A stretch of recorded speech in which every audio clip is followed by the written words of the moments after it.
Hi. Hi, Catherine. How are you? I'm fine. How are you? Good, good. Thank I'm you. not on camera, or I am. You're not yet.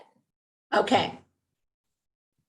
I was just looking over something that I thought about after the fact. We were talking about creating a slide. I didn't create anything for this because it's preliminary for me. But what I probably should share are all the contacts to get to us. So I don't know how you want me to go about that. So the main phone number, this Sure, website. Should sure. I text it to you or email it or? Yeah, email that to me so I can throw it I- in the presentation really quickly. Perfect. I'm so sorry to do this so last minute, but it Oh, it to me, I should have done that. Okay. So I'll email it to you right now. okay.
Okay. How can we test my camera while I've got you there, just you and me? Go ahead and turn your camera on. I'm gonna My camera's invite. on. I checked it before you got here. Okay, I'm gonna ask you to start video, and you should see something that pops up. Oh, you got it. Perfect. Okay. There I Oh, am. there we go. Perfect. Good. Perfect. Okay, let me add Okay. I'm this. good to go. All right, excellent, excellent. So great. So you can just stay on or just like kind of hang out. I'm going to hang out and be part. I feel like it's better for engagement. Oh, absolutely. People. Absolutely. Yeah. Yeah. Okay.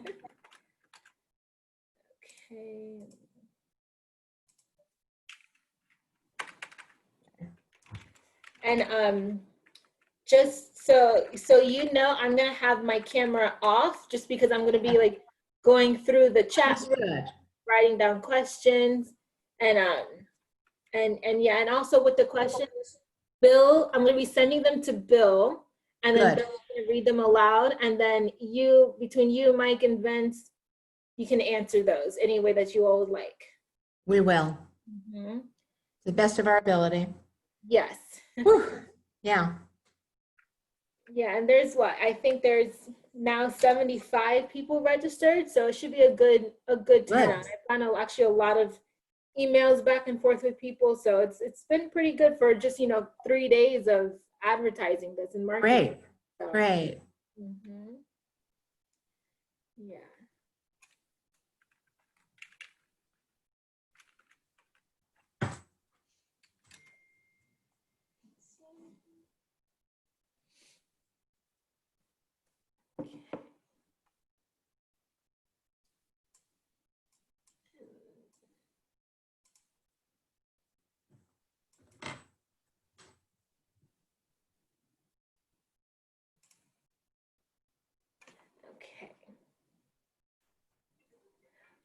Hold on, I'm getting a quick call.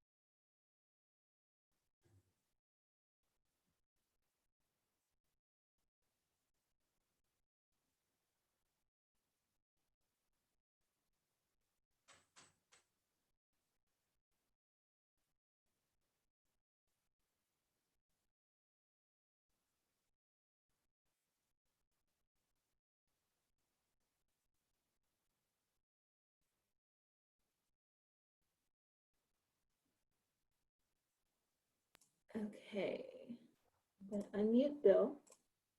And I'm Am I gonna here? ask Bill Nope. to start video. Yes. Shut the microphone off. I did. No, you didn't. Oh, shut the 'Cause there's- microphone off. Hi, Bill.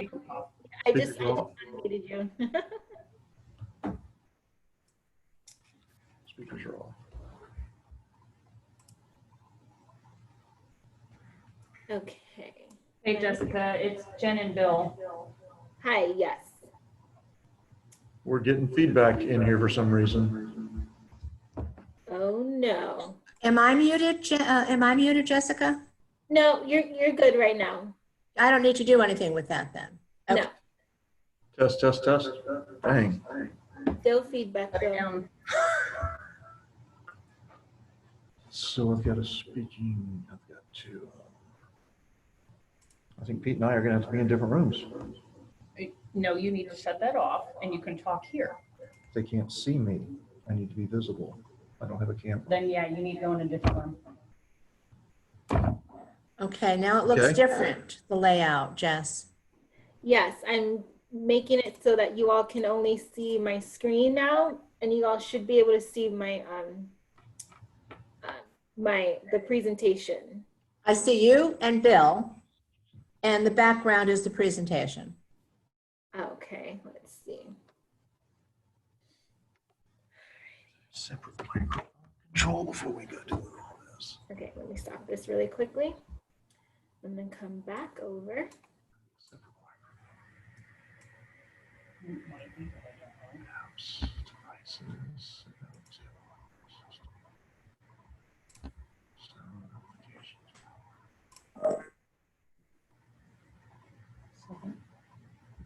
Sound, I think that's one.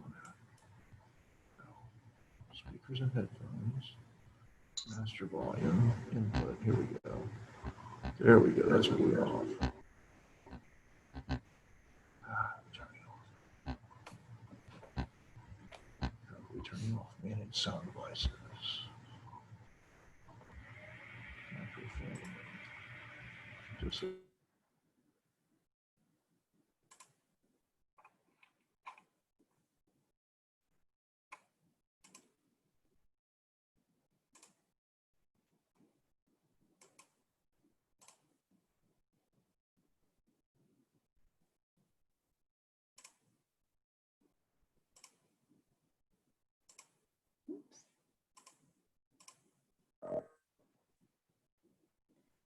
Okay, looks like we have Vince and Michael.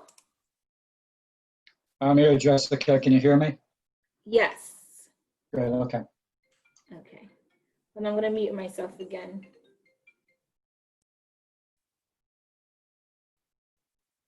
Yeah.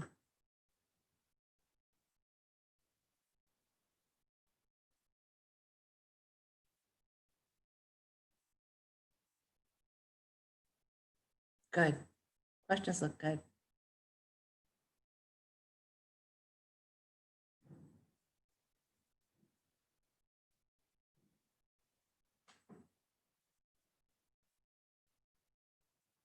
You would need to be able to hear me on the thing. So Pete and I will be using that speaker that has Jen's name.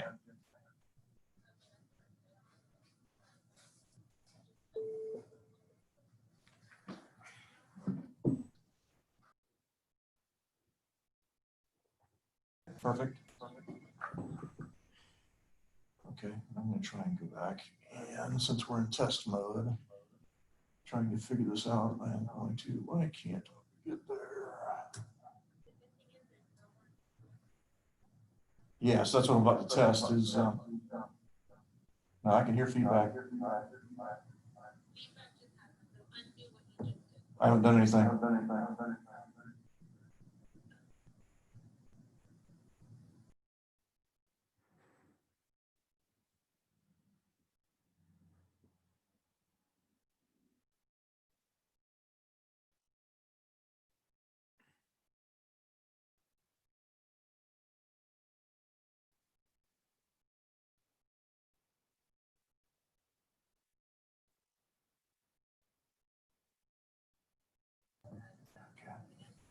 Test, test, test. And we get the echo. That's clear out of here. All right.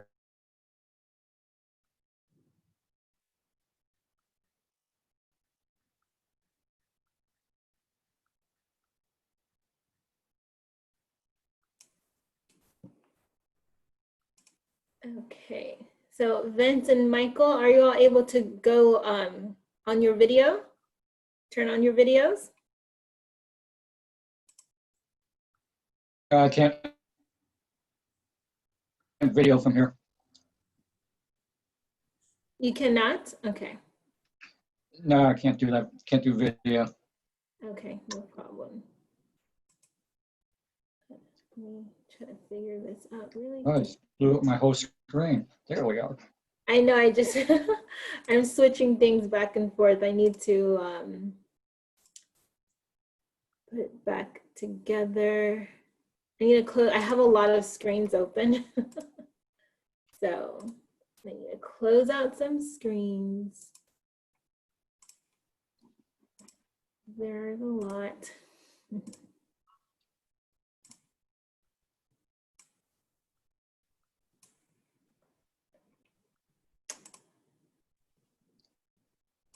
Okay, and then I have this. Can you hear me? Yes, no echo.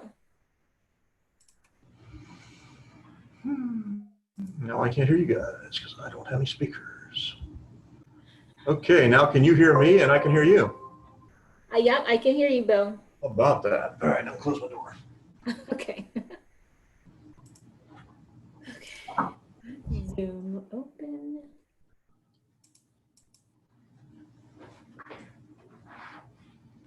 So apparently we can't be in the same room period without getting that echo. That's too bad. Oh, no. Okay, sorry guys, I know I've been a little distracting. I've got the survey up here still. Have you already worked through that? The survey, no, the poll should stay open, should be open, yeah. Okay. Hey, Jessica, it's Jen. I just want, Uh-oh. There's reverb. Yeah. You hear it? Okay. Yeah, I think Pete's gonna have to use his microphones too. Let me get down and talk. Yeah.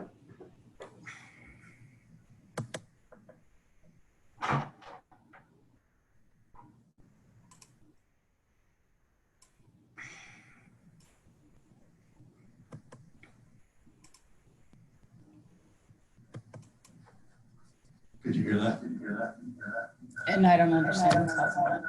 Something. Bad. Yeah, I just muted them.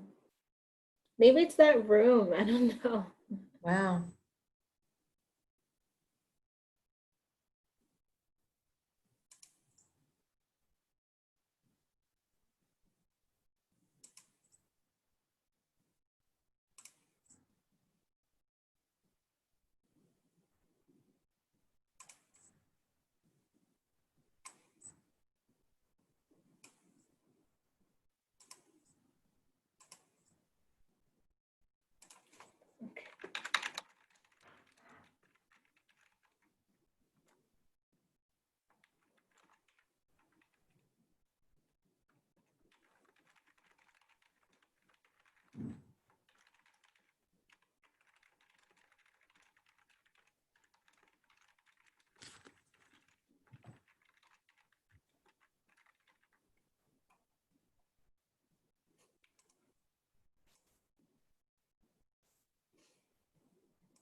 Okay, so when you see the screen, you only see my PowerPoint, correct? I see, on the right of my screen, I see you and I, and the room being panned. Do you And I see, Vince's name. okay, do you see the PowerPoint presentation? Yes, I do. Here, my speaker. Behind the polls. The polls are in front of it, Oh, okay. okay? Yeah. Good, good, good.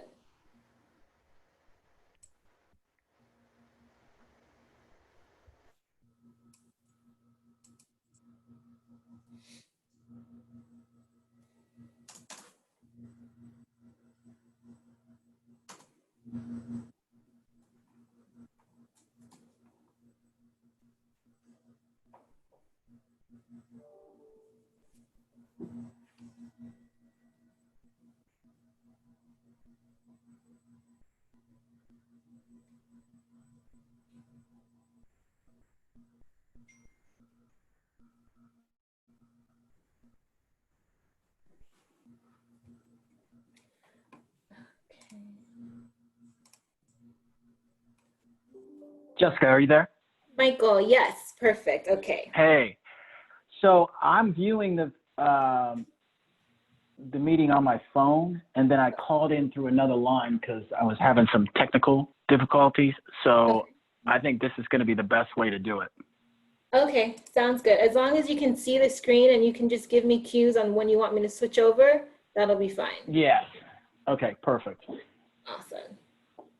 So if some of us can't be on camera, should all of us be off camera? What do you think? I No, don't know. just stay on camera. It'll All be right. good. All right. Oh, gosh.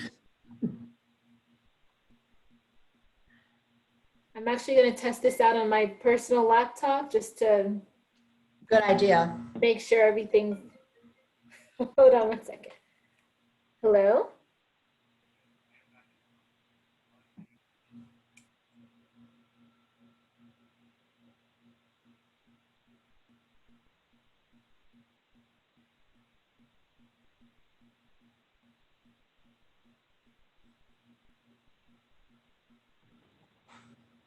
There we go. We're unmuted. Can you hear us? Hey, all right. Okay. Yay, and there's no feedback. All right. Yay. And I saw Michael, or I heard Michael, but now I don't see him. Is he here? I'm on the phone. I'm viewing it through my one phone, and I called through another phone because I just having technical difficulties. I can't get through with the securities. They tried, and it just didn't work. So this Got should it. work because I can see this presentation, and you guys can hear me. So. And then I see Vincent too, Jessica, but it looks like he's muted. Vincent just muted himself, but he's here. Okay. Yeah, I muted myself. There we go. Hmm.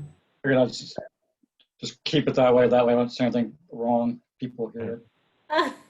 Well, I'm glad we have a little extra time. We certainly needed it there to Yeah. work through this. Wow.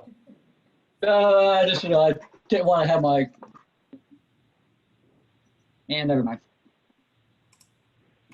My chair squeaking and I was eating pistachios, so I didn't want to have you guys hear me eat pistachios. Okay. All right, Jessica, it's all yours. Sorry to keep interrupting you there.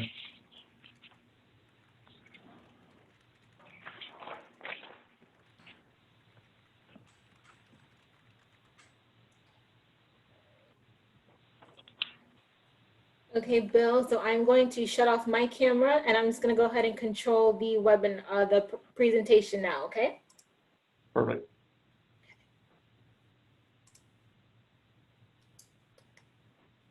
Yes, I can.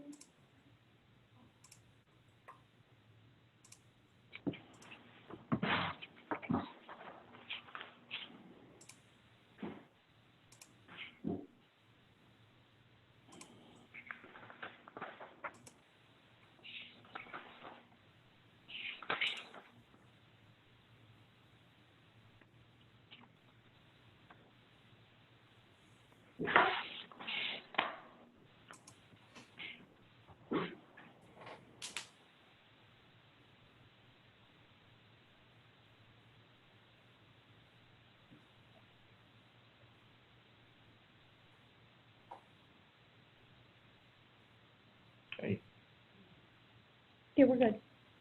We're just testing. We're good now.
What was that? I am not sure what that was. It sounds like That's a great headshot, Jess.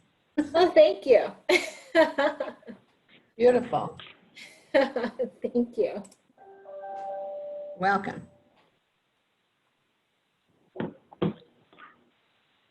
Okay, so it is 1:50 and I see that we have a couple of attendees that have logged in already. Well, welcome.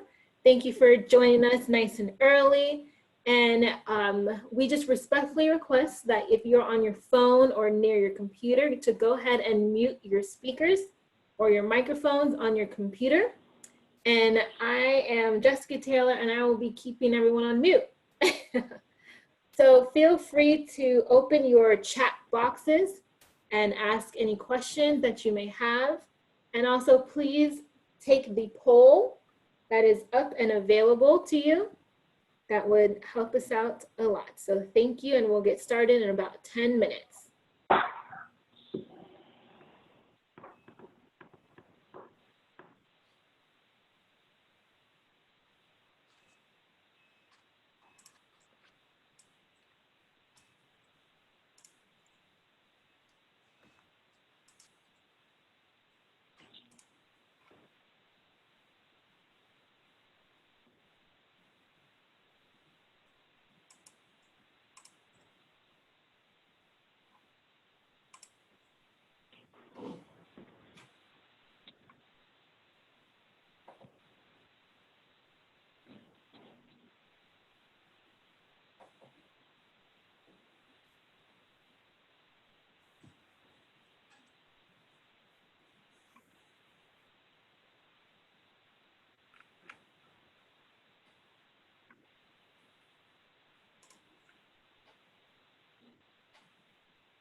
Yes, hi.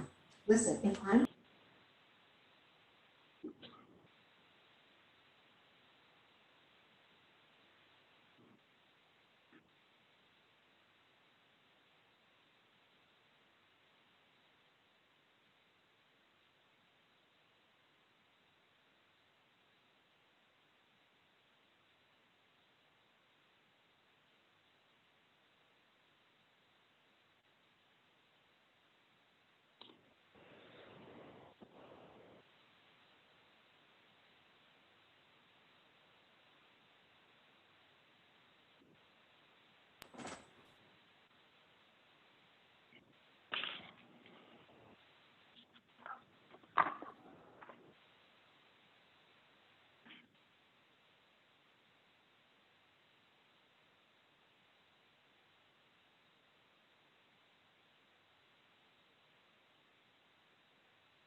Alrighty, good afternoon, everyone. I see we have a couple more attendees coming in.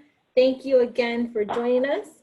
We respectfully request that if you're on your phone or near your computer to go ahead and continue to keep your speakers and microphone mute.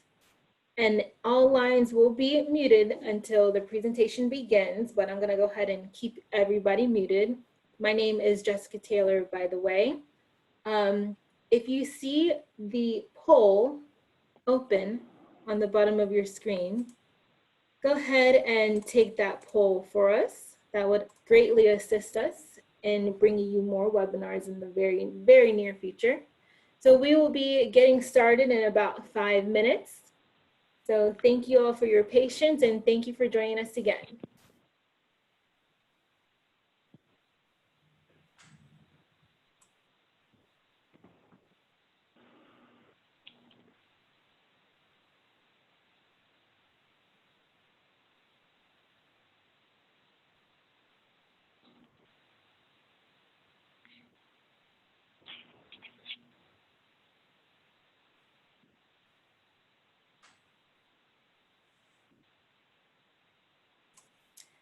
And also one more reminder, if you have a question during the webinar, go ahead and look for the chat button, the chat box button, and feel free to chat with us during the presentation.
You may come live. Hi, Jessica. This is Pete. Are you ready?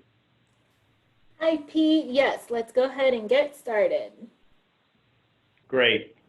Good afternoon. I'm Pete Tesh with the Economic Development Council of St. Lucie County. Welcome to our EDC and now Virtual Business Recovery Center webinar series. I'm delighted to be with you.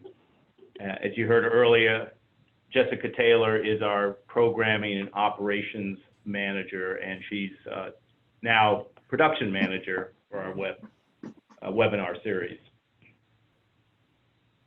Today's webinar will be on the Paycheck Protection Program, and in a minute I will turn it over to Bill West to introduce our presenters. And we're absolutely delighted to have Catherine, Vince, and Mike talk about the various aspects of the PPP Act. It's my special pleasure now to introduce the new Executive Director of our Virtual Business Recovery Center, Bill West. And as many of you know, Bill has a long and extensive background in business and finance and nonprofit organization leadership. And he is now working with us at the Economic Development Council in partnership with the Small Business Development Center here at Indian River State College. So the VBRC, as we call it, has been launched, and we have the goal of making this organization a comprehensive, full-service business development organization under Bill's leadership. So today you're going to find the webinar so critical to small businesses' needs, and we have a hands-on approach to going through the application and hopefully successfully winning money for your business that we know that you need desperately. With that, Bill, congratulations, and I'm turning it back to you. Thank you. Thank you, Pete. Welcome, everyone. We have about 75, 80 attendees on today's call, so this is a great first start for us. We have a wonderful lineup for you, 3 excellent speakers here today to help educate you and help you make the most out of your Paycheck Protection Program application. So with us today, we have Vince Lopresti from the SBA. He is the Assistant District Marketing and Outreach Director for the SBA. We have Michael Sheets from Mid-Florida Credit Union, one of the state's largest credit unions and an active participant in the PPP program. And then we also have Catherine Colhane, who is a Associate Director and Program Manager for the SBDC, the Small Business Development Center at Indian River State College. So first, we're going to hear mainly from Michael and Vincent about the PPP program. I think we'll start off with an overview from Vincent, and then towards the end, we will wrap up and let Catherine inform us and enlighten us on how the PPP can assist you with your application, with your business in general, with rebooting, with recovery, and as we restart business here in Florida. So with that, Vincent and Michael and Catherine, welcome to the show. Thank you. Thank you, Bill. Thank you for that introduction. I'm just going to be kind of short on what I want to talk about a little bit. First of all, I just want to give some numbers out. First, the last time we went through the PPP program, the state of Florida, our lenders approved about 89,000 PPP loans for about a little bit more than $18 billion. This PPP program was opened up again yesterday at 10:30. Had a couple glitches in the morning, but we worked through it. And it's my understanding that as of 3:30 yesterday, they had already approved or submitted through the pipeline over 100,000 applications. Now, having said that, I also wanted to talk a little bit about the economic injury loan program that the SBA has. Through the end of the 24th of April, there were about 39,000 economic injury loans approved for about $8 billion. That's nationwide. And there were about 1.2 million of the economic injury advance loans approved for a little bit under $5 billion. If somebody's already put an application in for the economic injury loan, just know that they're working on them first come, first serve, so they will get through them. If you're taking a look at our website, we still don't have the new application up for the economic injury program. I don't have a time frame on that. I was told that they're trying to redo it, a couple of things on that. If you also have your application in for a PPP application, you don't have to submit another application. The only time you might want to submit another application is if you wanted to try a different bank. That being said, there were a couple changes on the PPP program coming down this time. One of them is if you have seasonal employees, we had one time frame, it's either like February 15th of 2019 through, I guess it was April or something like that, 2019, or a March 1st start. That didn't really take care of those businesses that have employees where the busy season is in the summer.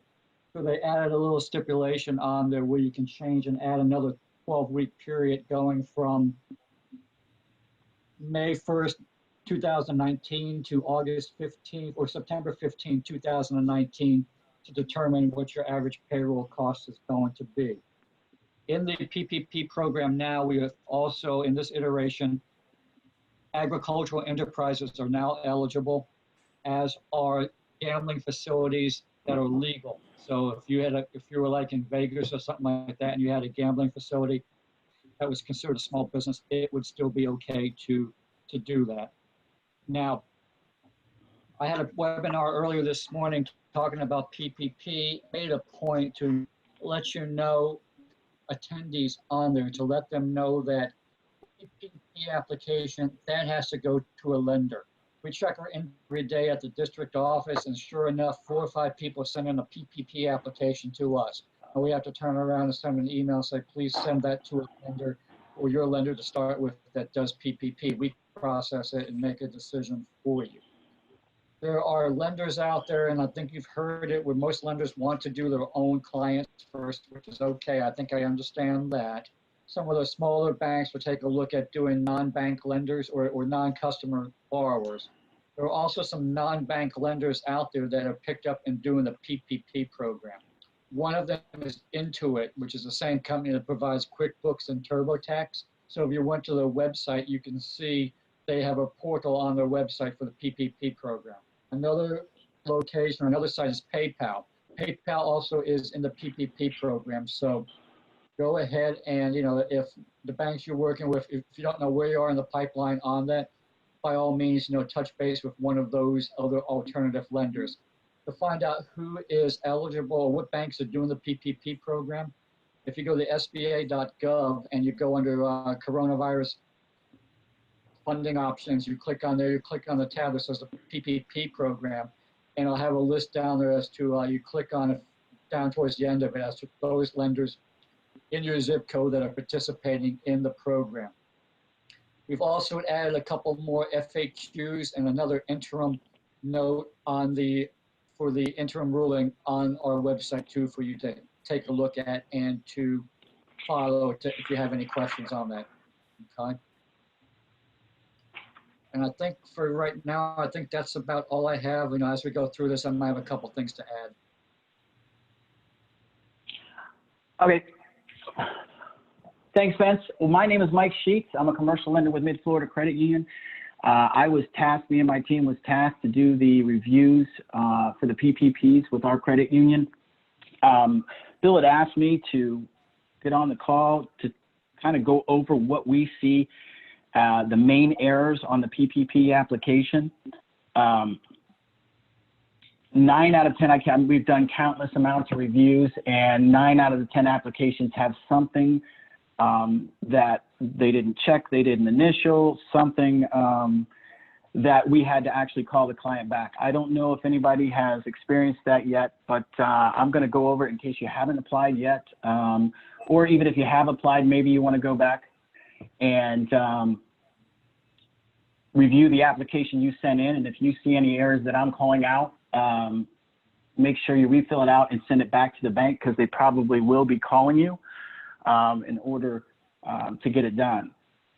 Jessica, could you go to the first page of the Paycheck Protection Program application? Okay, on the first page, what we see in you there, Jessica? Okay.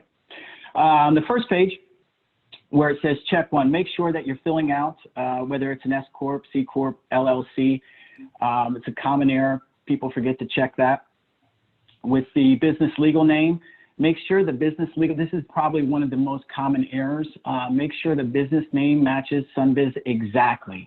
If there's a comma, if it's ABC Smith LLC, make sure it states ABC, or you match it with Sunbiz. Make sure there's not a comma in between there or a dot. If there is a comma on Sunbiz between the name and LLC, the lender could call you back and want that in there. It's supposed to match Sunbiz identical. If you haven't checked Sunbiz, you can go to sunbiz.org, look up your company, and make sure what you filled out on your application is exactly what's in Sunbiz. Business address is pretty common. Make sure you put the DBA on the top right if you have a DBA. Business tax ID or the EIN, make sure that's clear. A lot of people are filling these out typed. Make sure you put the font in there right. And that goes towards all these boxes. When you're filling in these boxes, when you go to send it in or email it, make sure that whatever you typed in, a lot of the times it's the email address where you type in the email address and it's too long. What happens if you type it in? It cuts it off. So if it's too long, doesn't fit, handwrite it in there. You can type them and you can handwrite them, but make sure if you do handwrite them that it's very, very, very clear. They will be contacting you through email or your phone number you listed on here, so make sure that those are correct and legible. The primary contact is whoever has it, basically you, who's going to be filling it out in case they have questions. An email address can be any email address they can reach you at quickly, because what they're doing is, what we do is we email and call, and we want to get a hold of you as quickly as possible so we can move on to the next one and get you all set. The average monthly payroll, and make sure you do the calculations on that. Whatever calculations you're doing with, whether it's the 940s, the 941, miscellaneous, 1099, Schedule C, whatever you're doing, make sure that the information that you provide to the lender matches these numbers, because the first thing that I do is I look at what they supplied and and versus what your numbers are. So make sure whatever calculations you have in the average monthly payroll, you can verify through what you sent with them. Number of employees, make sure that's right. Payroll lease, check off what you're using it for. The applicant's owner name, title, ownership, make sure that you list everyone that's over 20% ownership in the company. Include their title and the percentage of ownership. So for each name, put what percentage they own. And it says EIN on here. The only reason that would be an EIN is if another business owns a business. So we're getting a lot, that's the second biggest mistake, is a lot of people are putting their EIN number here for the business. That's actually, if the owner of the business is a person, put their social security number there. If the owner of a business is another business, then you would put the EIN there.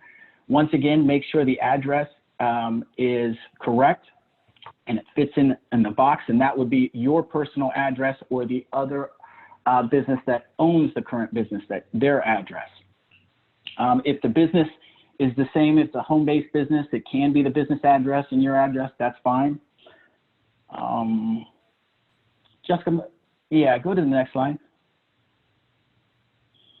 Okay, so the questions 1 through 4, the common areas that we see are 3 and 4. Make sure that you read through these and you add the addendums to the back of the application, because I will call, or a lender will call and ask for these. If you check yes, you do have to have an addendum.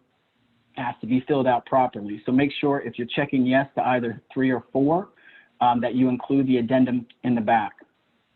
Questions 5 and 6, probably the third, yeah, this is the third biggest mistake, is there's initials that need to be on here.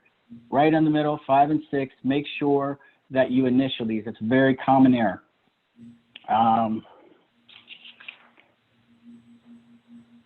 Jessica, go to the second page. Yes.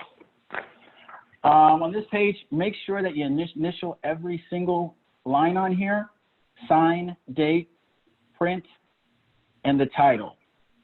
Now, you can fill these out. Another common mistake is people are filling these out and they're Xing these boxes. They do need initials, and they need wet initials. You can't do a digital document and put your initials in these boxes or sign it with an electronic signature. Some banks, well, let me take that back. Some banks may take that. We don't take that. We do need a wet signature, and we need wet initials. You can fill the document out digitally, but when it's printed out, and then initial it with a pen, sign it with a pen, and send it over. I'm not sure what banks will take it electronically, but it's just, I think the best practice is to do it with a wet signature. Those are really the common errors that we see, and we kick them back a lot. The faster you get it in, and once again, if you make corrections, or if you send it in, just view it, just read it over a few times. I know this, it's kind of tedious sometimes, but make sure when you fill it out, look over everything. If you can read everything and everything's initialed, then it's good to go. Please, we get a lot of people that will take a photo of it and then send it over. That is a lot of work for somebody to convert that at a financial institution into a regular document. So if you could run to Staples and scan it in and send it over, it's a lot better, because sometimes it doesn't come over clear. The printers at any financial institution, I've worked at a couple of them, it's very, very hard to print out or save a picture document. So if you got the time, make sure you go to Staples or try to go to Staples and scan it in. And once again, look it over, make sure everything's correct, double check it, triple check it, because once we get it, if we have to come back, it takes a day or two by the time I reach you, and then you send it back in, and that's just time that you're moving back in the queue. So when you fill these out, or if you've already filled one out, just go back and double check it and make sure everything is correct. If it's not, update it, send it back in. They'll move it towards your file. And I've got several files that I see that have 3 applications in it. I know when I've got to it, they've already asked them, 2 or 3 times to make corrections. So that's what I would suggest. I hope this helped. And Jessica or Catherine can take it over from here. Excellent. Thank you, Michael. So we're going to get to Q&A, and we do have some questions coming in the chat room. Catherine, we're hoping that Catherine will give us a good overview of the SBDC, what options they have available to you, the consulting that the SBDC offers. So, Catherine? Yeah, I'm happy to do that. And I'm Catherine with the Small Business Development Center, the Florida Small Business Development Center at Indian River State College. I believe many of you know exactly what we do in our practice, but I'll go through it quite quickly.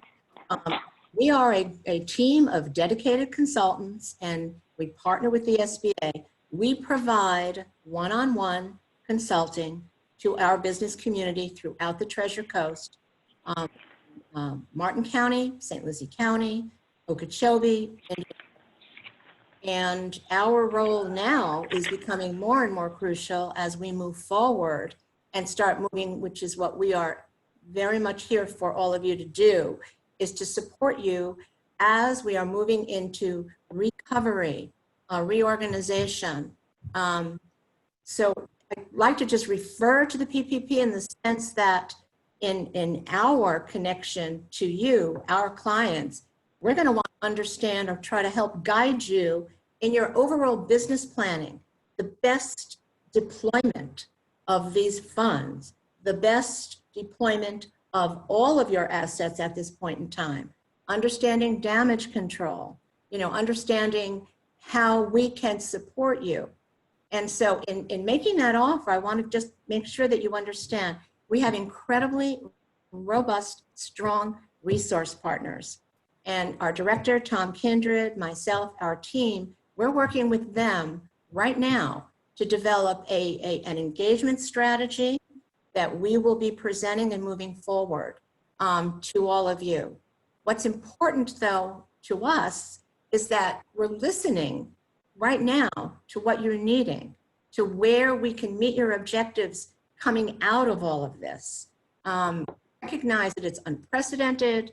It's different than any other disaster that we've experienced, and we're engaging everything we have to put that forward in the right way.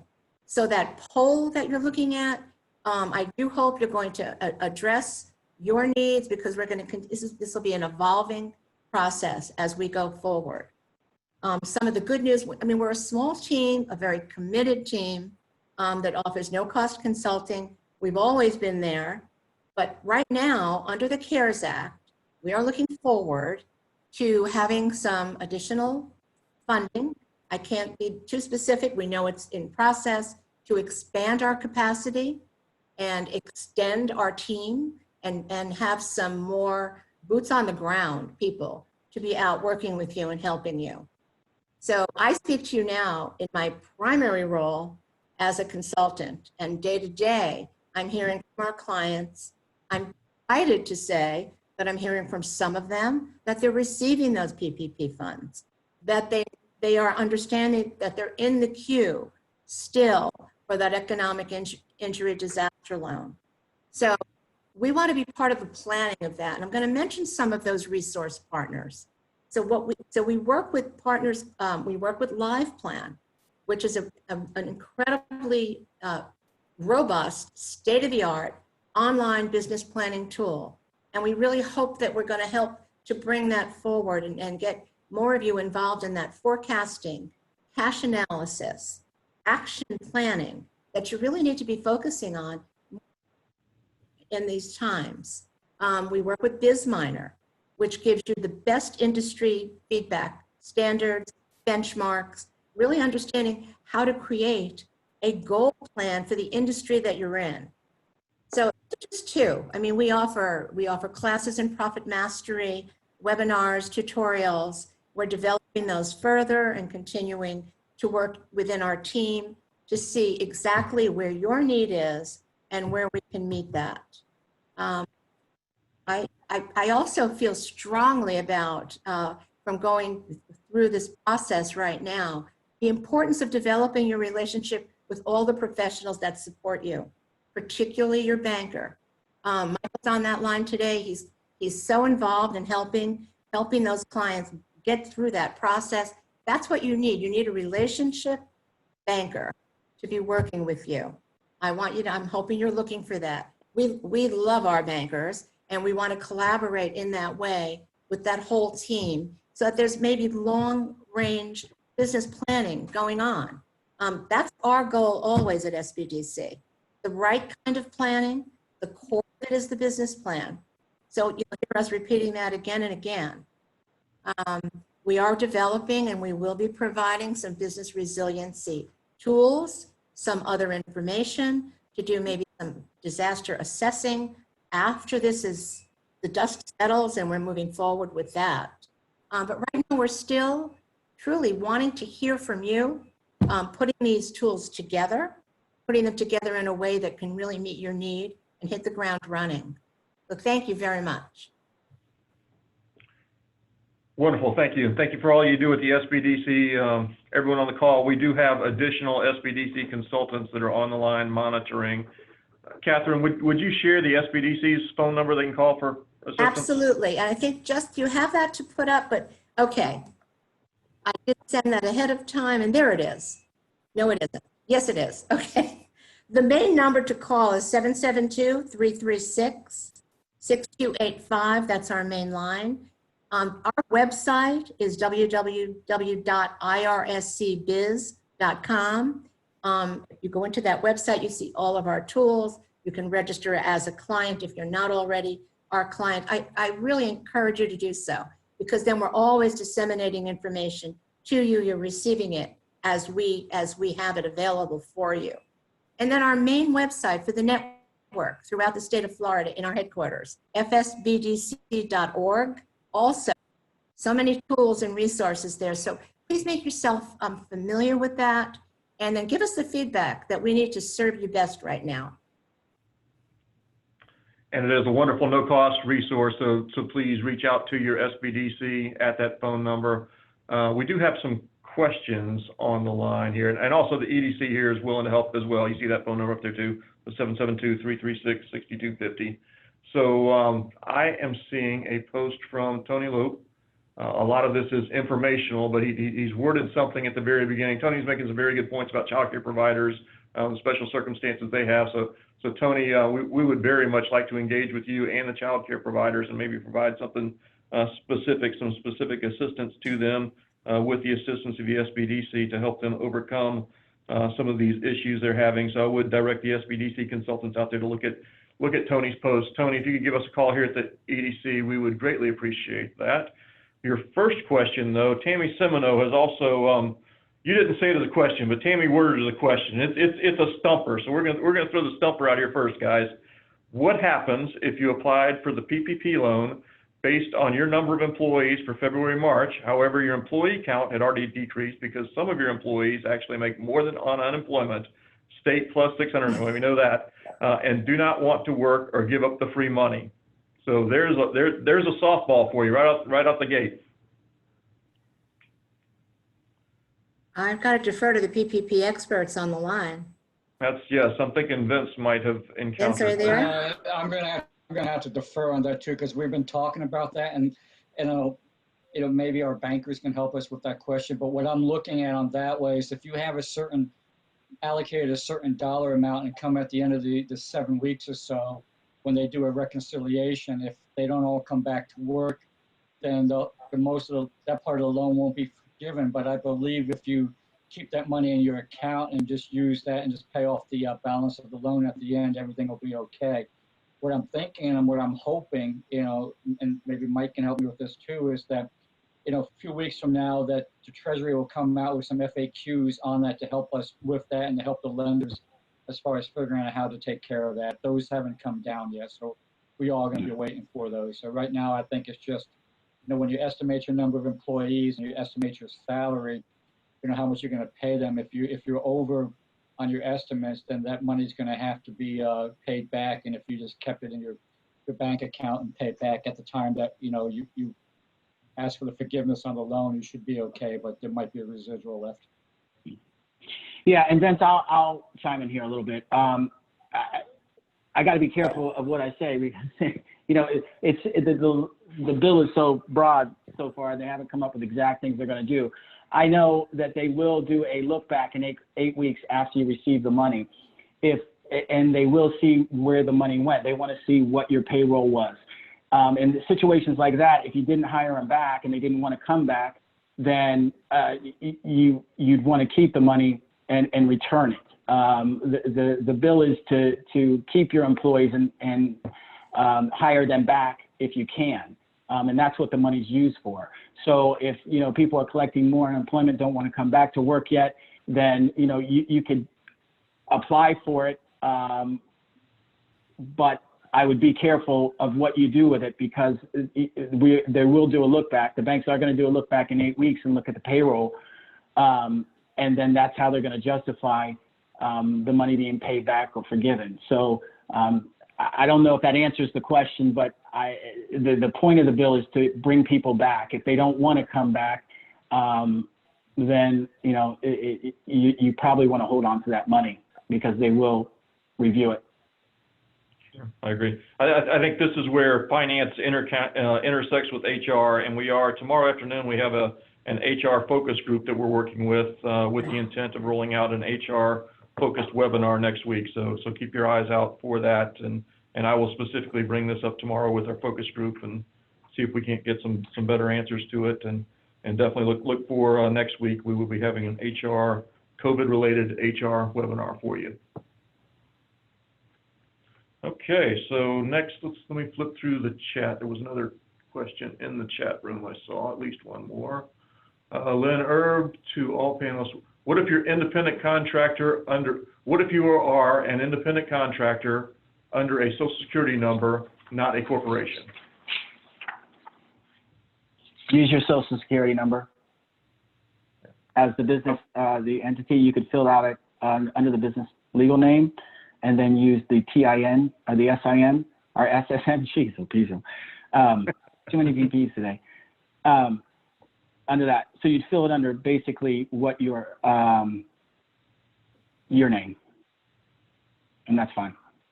And I think, I believe I saw at the top of the application, there was a checkbox for independent contractor there, correct, Michael? Yes, yeah, there is an independent, yeah, make sure you check the independent contractor and then their business legal name, type your name, and then your social will be in that as well. But also include owner name as well. Don't just put the business legal name at the owner name. Make sure you fill in that box as well. Okay. And then in the chat box from Monica, if a business gets a stimulus deposit directly to your business account and then you are approved to get the PPP loan for the same business, what is the next step? Okay, you don't have to give that stimulus money back. What it is that amount you got, I'm making the assumption is for the EIDL advance, so that EIDL advance money that you got would be used to reduce your eligibility on the PPP by the same dollar amount. So if you were eligible for 100,000 on PPP and you got 5,000 for an EIDL advance, then your PPP eligibility is be 95,000. So there were three lending programs that were out there initially. The first was the EIDL, which was, it really is a grant advance, so it's a completely already forgiven. They're giving you stimulus funds. We believe that's what she's talking about, the Economic Injury Disaster Loan Program. There was another state-funded emergency loan program. If it's a state-funded emergency loan, I think you would know, you'd have the documentation and everything for the loan agreement. So I do believe she's talking about the EIDL. Let's see, second question from Monica as well. We are using all funds for payroll and less than 1% for rent and keeping our business going. We know payroll and rent will qualify for forgiveness. When will we know if our stimulus or our PPP loan has been forgiven? How to find out? Great question. Yeah. I'm not quite sure on that. I haven't got that. I know in 8 weeks we do a look back and we'll request payroll. I'm not sure the process after that. We haven't got that far. We're still in an application. So that could be another call, and I will make sure that I get that information if we do another call, and I'll have it ready for you. Yeah, Bill, Yes, that again, might be a call. Bill, that might be something we want to put on the agenda for like 6 weeks or so from now, when we can answer those questions a little bit better, because a lot of people will have those questions coming up. It is. So there is a forgiveness process. You have to go back and report back to your bank to have the PPP loan forgiven. Again, all of the conditions, all of the circumstances have not been given out to everybody, but we will be doing a follow-on webinar for the PPP loan forgiveness. Absolutely. Okay, I saw another. May I interject? I saw a question regarding keeping records of PPP funds that as they're coming in. And again, I want to kind of reiterate, and going back to this longer term planning, you're recording these, should be keeping track of in your financial records, good track, and in your business planning and your forecasting, sources of funds, uses of funds. You want that for your long-term planning. But that's kind of important that you're working with your accounting program and you're tracking this. I think it's very important. I think the lenders would agree with me. Michael? Yes, I do agree with you on that. And I think what you should do, I mean, it's going to be tedious, but I would definitely, the documentation I would assume that we're going to ask for is, if you're doing payroll, they're going to want to see payroll, but they might want to see the money coming out of your bank account as well. Correct. So you probably want to, keep both documentation, even if ADP or you're doing it by yourself. Make sure you keep track of that, and print out your bank statement so you can match up who you paid through the bank statements as well. I'm not sure they're going to ask that, but I would assume that's probably how they're going to do some verification on it. Good business If planning. there was an audit later, you would be very happy you had that. Okay, so Lynn, again, I believe, I received PPP. See, the terms are from when funds are received, not retroactive. Unfortunately, we're operating at 80%, resulting in underemployment, not eligible for unemployment. How can that be addressed? Would that fall under the EIDL? I put in for that as well, but didn't check the box for the $10,000 advanced grant. Vince, that sounds firmly in your area.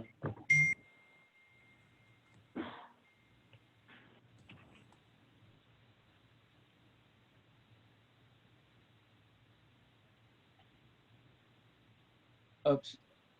Can you hear me? Yes, yes, we can. Yeah, I lost track of what you were saying on that question.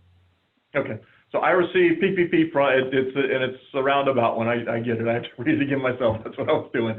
I received PPP and see the terms are from when the funds were received, not retroactive. So apparently they received the PPP funds.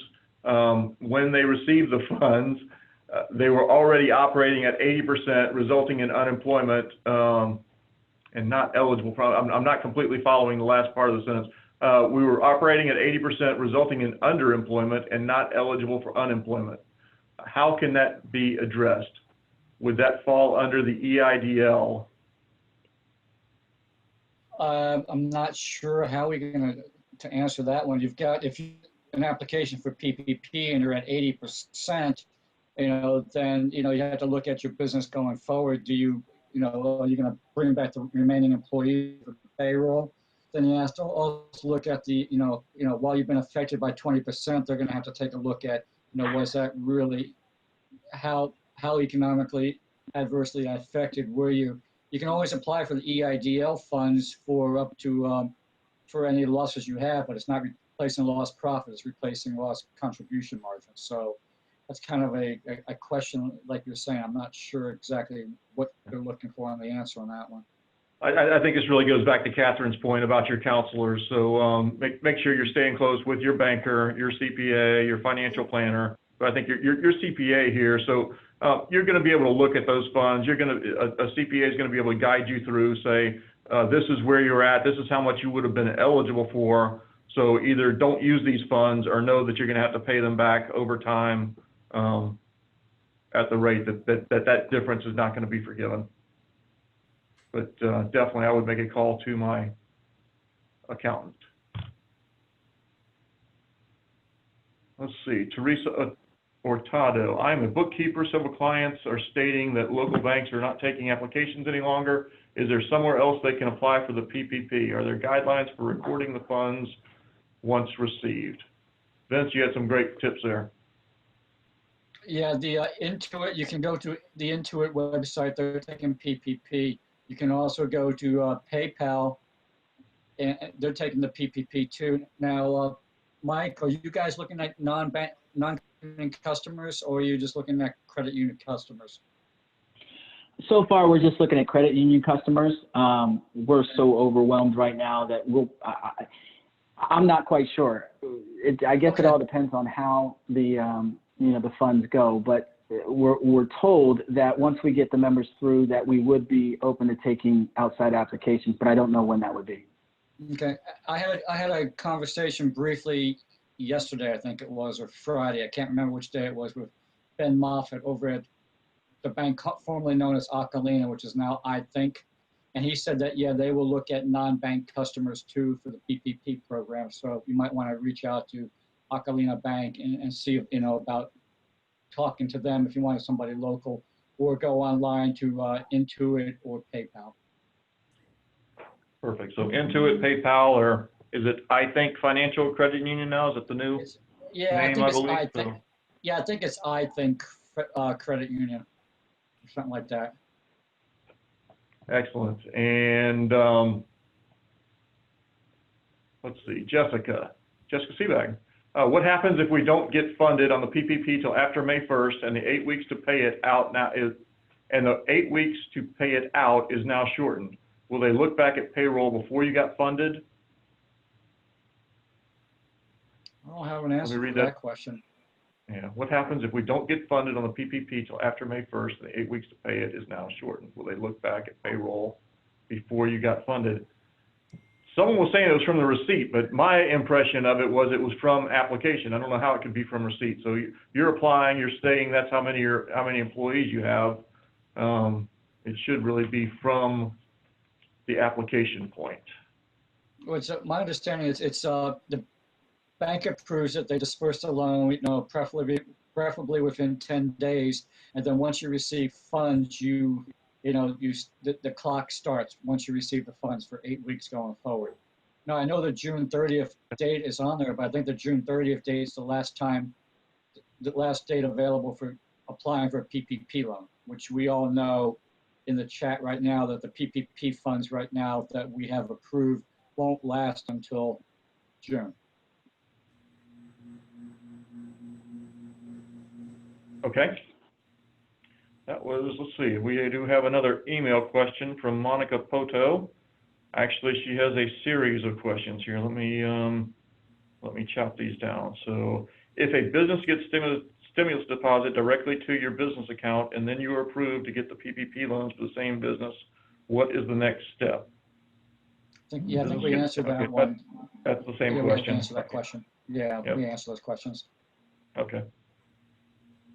We're using all funds for payroll and less than 1% for rent to keep our business going. We know payroll and rent qualify for forgiveness. That seems more like a statement. Does that sound like a correct statement? It does.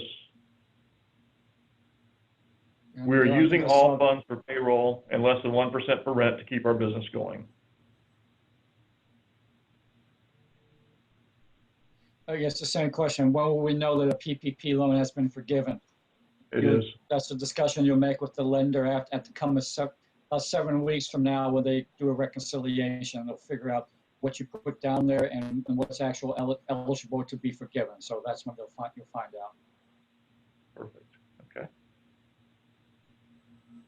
So with that, I believe that is a wrap for our questions. If anyone wants to submit another question, do so fairly quickly. Pete, you have any wrap-up comments you'd like to add here?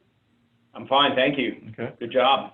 We are very grateful for everyone being on the call. Looking forward to doing this more often.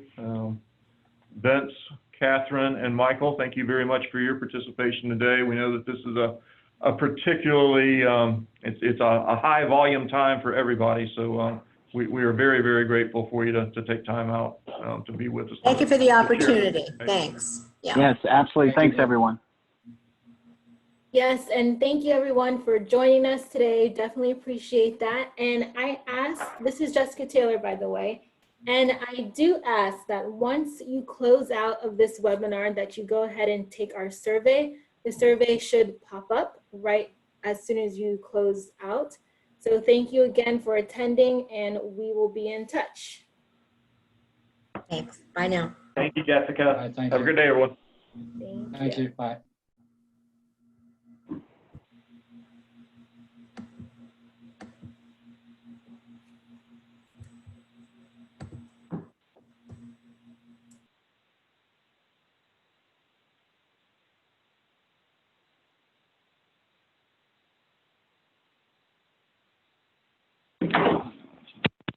Thank you.